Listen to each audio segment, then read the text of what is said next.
Hello students, welcome to the classes of Arjun Mary Higher Secondary School. Today we are going to start the second part of class 2nd EVS chapter number 7 uses of plant. So अभी तक हमने इस chapter में क्या पढ़ लिया है? अभी हमने रिकॉग्नाइज करना सीख लिया है कि प्लांट से बनने वाली चीज़ें कौन कौन सी हैं, और साथ ही साथ हमने ये भी देख लिया है कि प्लांट हमारे डेली रूटीन में कहाँ कहाँ काम आता है और क्यों यूजफुल। अब इस चैप्टर में हम आगे स्टार्ट करेंगे यूजेस ऑफ प्लांट्स। उसमें पहला पार्ट, उसमें पहला टॉपिक फूड। तो चलिए उस टॉपिक को स्टार्ट करते हैं। इसके बाद है यूजेस ऑफ प्लांट। तो प्लांट के ऐसे तो कई सारे यूजेस है, जिसमें से हम एक पढ़ रहे हैं, पहला फूड। तो फूड क्या है? तो फूड मैंने आपको इससे पहले जो चैप्टर हुआ था उसमें बताया था कि फूड जो है वो हमें एनर्जी प्रोवाइड करता है। अगर हम खाना खाते हैं तो खाना खाने से हमें, मतलब फूड खाने से हमें क्या मिलती है? एनर्जी मिलती है, जिसको हम डिफरेंट काइंड ऑफ वर्क्स में इसका यूज़ करते हैं। जैसे कि हम चल के जा रहे हैं तो उसमें एनर्जी लगेगी, तो वो एनर्जी, वो ताकत हमें कहाँ से मिल रही है? फूड से मिल रही है। तो फूड जो है वो हमें एनर्जी प्रोवाइड करता है। अब ये जो फूड है वो हमें कहाँ से मिलता है? डायरेक्टली या इनडायरेक्टली, मतलब हमें सीधे तौर से प्लांट से मिल जाए या फिर हमें कहीं और से मिल जाए, तो भी वो कहीं ना कहीं कनेक्टेड रहेगा किससे? प्लांट से। जैसे कि अगर आप देखें तो कुछ एनिमल्स वगैरह रहते हैं, या फिर हम बोल सकते हैं ह्यूमन बींग्स, मतलब इंसान भी क्या करते हैं?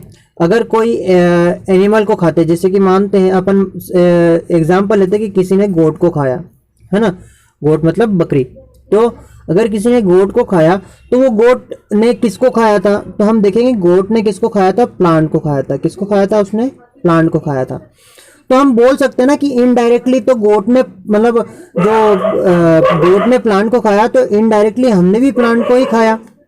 इसका मतलब ये नहीं है कि हम वेजिटेरियन हैं, हम नॉन वेजिटेरियन। अगर कोई ऐसा मतलब अगर कोई मीट खाता है तो होगा वो नॉन वेजिटेरियन ही, ठीक है।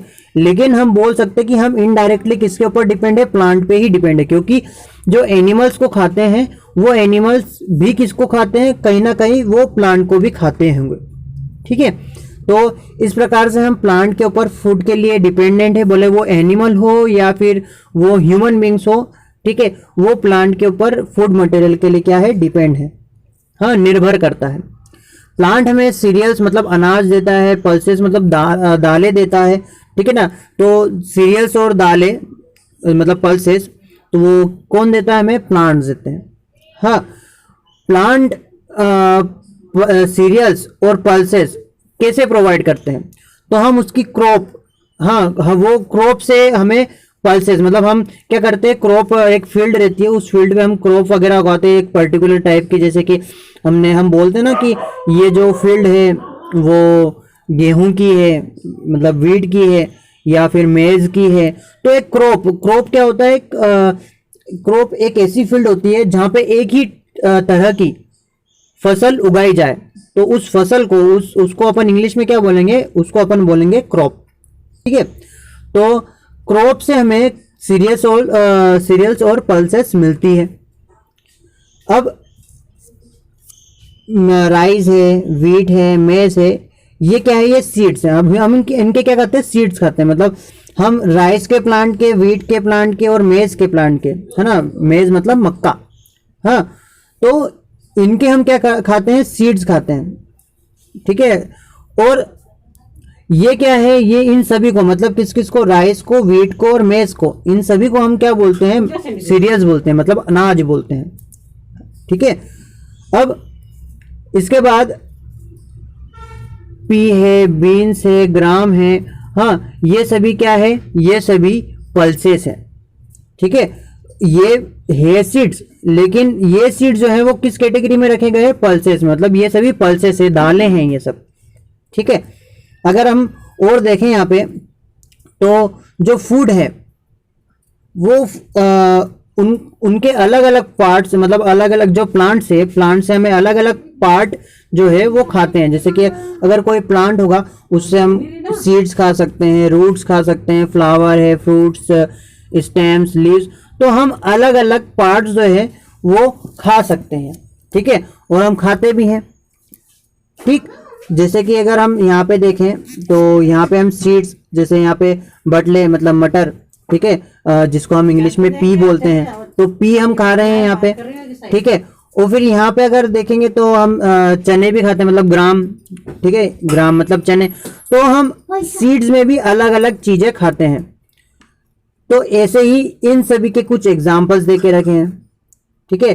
जैसे ऊपर हम देखें कैरेट दे के रखी है, फिर उसके बाद हम अगर देखें तो और भी अलग अलग चीजें यहाँ पे हमें अलग अलग जो पार्ट्स है प्लांट के वो दे के रखे हैं, ठीक है। तो इतनी सारी चीजें हम खाते हैं। नाउ स्टूडेंट्स, आपने इस चैप्टर में अभी तक क्या सीख चुके हैं? तो अभी तक हमने सीखा कि प्लांट क्यों इम्पोर्टेंट है, और साथ ही साथ हमने उसका पहला टॉपिक भी कंप्लीट करा इस लेक्चर में, फूड। तो फूड जो है वो हम पूरे तरह से डिपेंड है फूड के लिए किस पे? प्लांट्स पे। हमने ये भी देखा हम भले किसी और से मतलब किसी एनिमल से भी अगर अपना फूड ले रहे हैं तो भी हम डायरेक्टली या इनडायरेक्टली किसके ऊपर डिपेंड है? प्लांट के ऊपर ही भी डिपेंड है। और हमने ये भी देखा कि प्लांट जो है उसके अलग अलग डिफरेंट पार्ट्स जो रहते हैं उनसे हम अपना फूड मटेरियल गेन करते हैं या कलेक्ट करते हैं। Seed, roots, flower, fruit, stem, leaves, ये अलग अलग डिफरेंट पार्ट्स है फ्लावर के जिनसे हम हमारा फूड मटेरियल लेते हैं। तो आज के इस लेक्चर में इतना ही, मिलते हैं नेक्स्ट क्लास में। Thank you.